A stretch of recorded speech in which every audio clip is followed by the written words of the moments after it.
So, ayan, mag-start tayo magluto.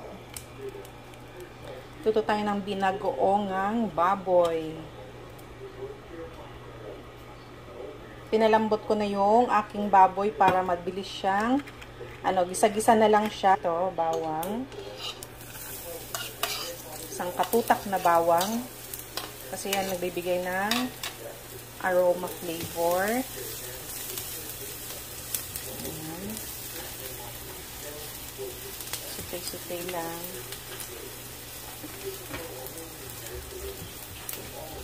Meron din yung version na with gata. Pero tayo, without gata tayo kasi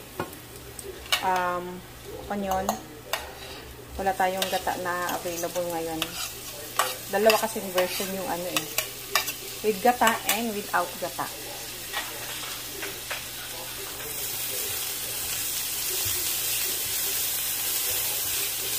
Nagdagan ko lang yung oil.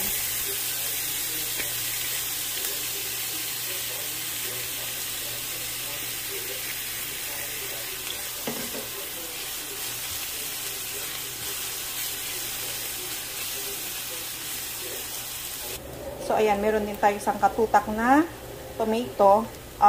Sobrang, hinog na tomato. Ayan.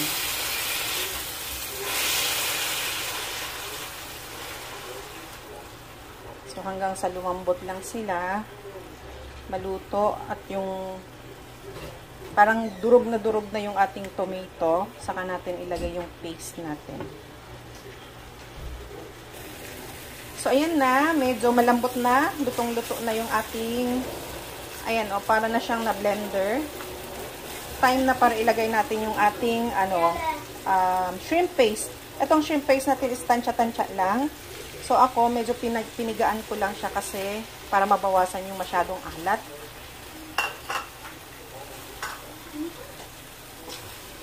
Halo-halo natin.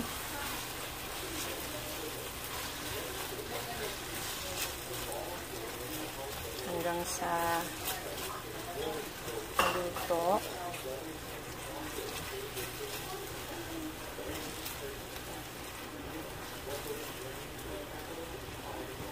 Ayan, so kapag medyo luto na yung ating shrimp paste, lagay lang tayo ng vinegar. Ayan, white vinegar or any vinegar na gusto nyo. Konti lang.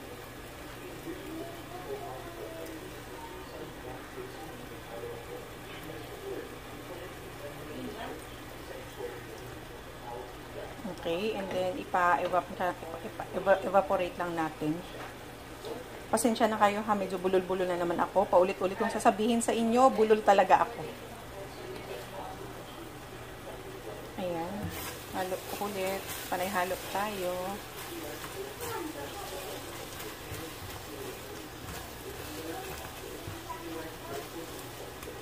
Lagay na natin yung ating karne. Ito na yung karne na pinalambot ko ng bahagya.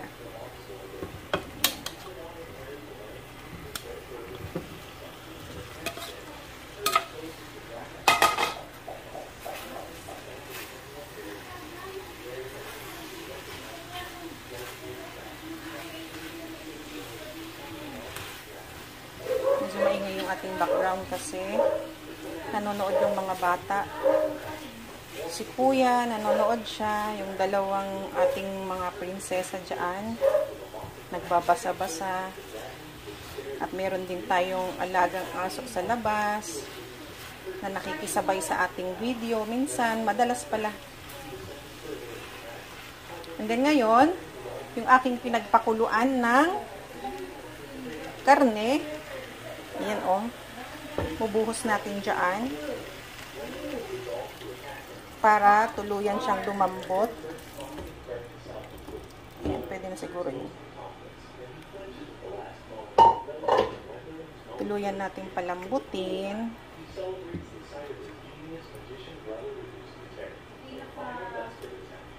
Paminta. Maglagay na ako ng paminta. And konting toyo. Paminta.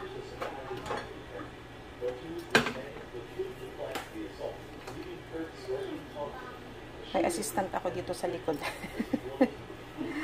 Tapos, konting-konting toyo lang para ano lang, pandagdag kulay. Ayan. Pandagdag kulay.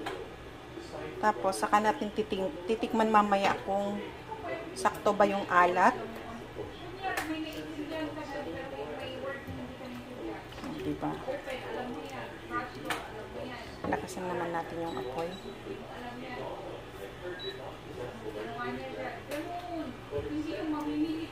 So, tatakpan natin. Ayan, kumukulo na siya. Pan ko. Simmer natin. Babaan naman natin ngayon yung apoy. Para ma-simmer lang siya.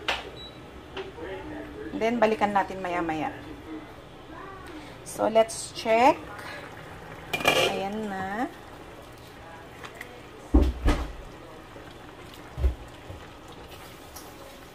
Tikman natin yung kanyang lasa late sa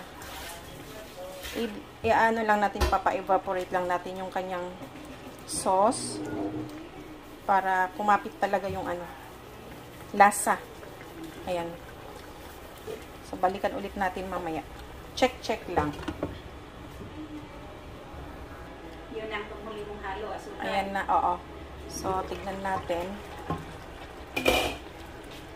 Ate, pakisara yung door.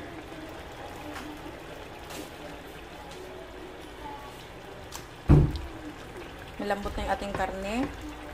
Lalagyan natin na siya ng konting asukal. Konti lang para pang-balance sa kanyang taste. Pang-balance sa asim nung tomato. Okay na yan.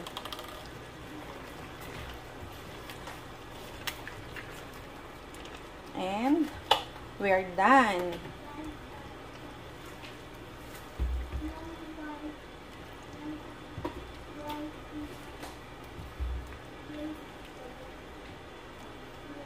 So, ayan. Tapos ng ating binagoongan.